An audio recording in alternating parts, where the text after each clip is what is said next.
নমস্কার বন্ধুরা, আমি মিঠুন।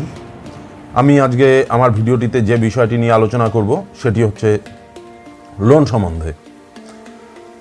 আমরা প্রত্যেকেই আমাদের প্রয়োজনের তাগিদে লোন নেই।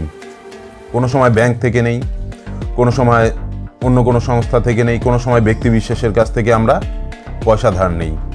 এবার আমি প্রথমত বলে রাখবো, কোনো ব্যক্তি বিশেষের কাছে যতটা সম্ভব এড়িয়ে চলবেন লোন নেওয়া বা ধার নেওয়া, কারণ সেটা আলাদা বিষয় গেল।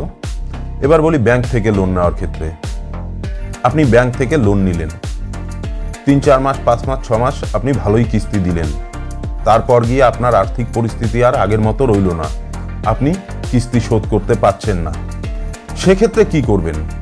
সেক্ষেত্রে স্বভাবতই আমাদের মনে একটা প্রশ্ন জাগে যে তবে কি ব্যাংক আমাদের পুলিশ দিয়ে গ্রেপ্তার করবে, বা আমাদের সম্পত্তি বিষয় আশায় যা আছে সব কি ব্যাংক নিয়ে নেবে? এবার বলে রাখি, সেটা কিন্তু ব্যাংক কিচ্ছু করতে পারবে না। আগে প্রথমত আপনাদের বলবো, আপনারা লোন নিয়েছেন, ঠিক আছে, কিস্তি চালাতে পারছেন না, ঠিক আছে।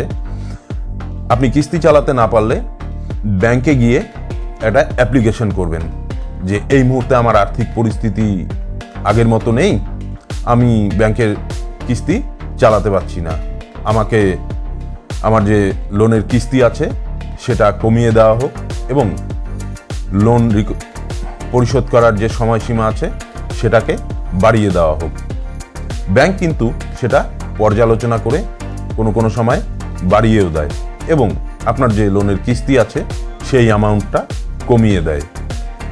এবার ধরুন আপনি কোনোটাই করলেন না, ব্যাংকে যোগাযোগও করলেন না, অ্যাপ্লিকেশনও করলেন না, আবার আপনি কোনো খোঁজ খবরই রাখলেন না।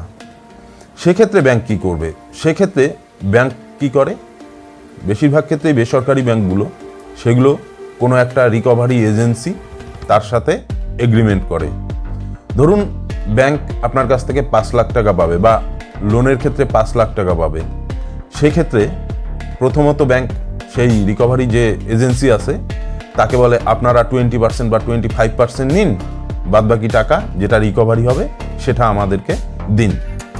এবার রিকভারি এজেন্টগুলো হয়তো বা এগ্রিমেন্ট সাইন করে ফেললো। সেক্ষেত্রে কি করে, যে ব্যক্তি ডিফল্টার, অর্থাৎ আমি ধরুন ডিফল্টার, ব্যাংকে লোন নিয়ে আমি শোধ করতে পারছি না, তো আমাকে কিন্তু পথে ঘাটে যেখানেই পাবে সেই ব্যক্তিগুলো নানান রকম হুমকি, অকথ্য ভাষায় গালিগালাজ, কোনো ক্ষেত্রে গায়ে হাত অবধি দিয়ে দেবে।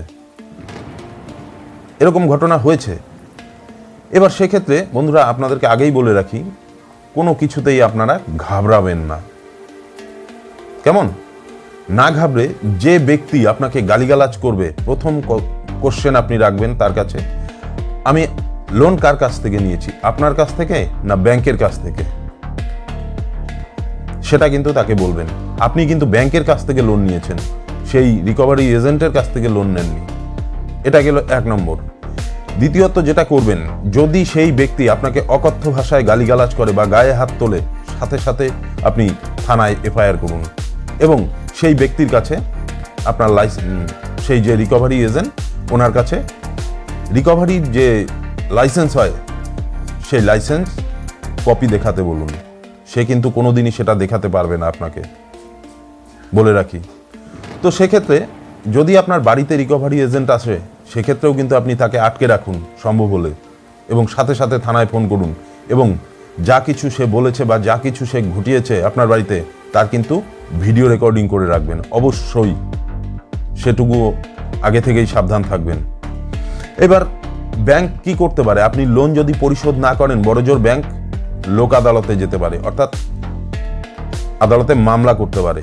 প্রথমত সেই মামলাগুলো অনেক দিন চলে বন্ধুরা। যাই হোক, সেই মামলাগুলো বেশিরভাগ ক্ষেত্রেই ব্যাংক সেটেলমেন্ট করার চেষ্টা করে। তো সেটেলমেন্ট কোথায় হয়? বেশিরভাগই লোক আদালতে হয়। এবার লোক আদালতে গেলে যে সেটেলমেন্ট করবেন আপনি আপনার পরিস্থিতির উপর, আর্থিক পরিস্থিতি যদি আপনার ভালো হয় সেক্ষেত্রে অবশ্যই সেটেলমেন্ট করে ফেলুন, ঝামেলা মুক্ত থাকুন। আর যদি সম্ভব না হয়, আপনি টাইম চেয়ে নেন, সময় চেয়ে নিন যে এই মুহূর্তে পাচ্ছি না, আমাকে আরও কিছু সময় দেওয়া হোক। পরবর্তীতে কি হবে? পরবর্তীতে যে লোক আদালত হবে, ব্যাংক সেখানেও আপনাকে নোটিশ দেবে আপনার লোন পরিশোধ করার জন্য বা সেটেলমেন্টে আসার জন্য ব্যাংকের সাথে। এভাবে কিন্তু চলতেই থাকবে।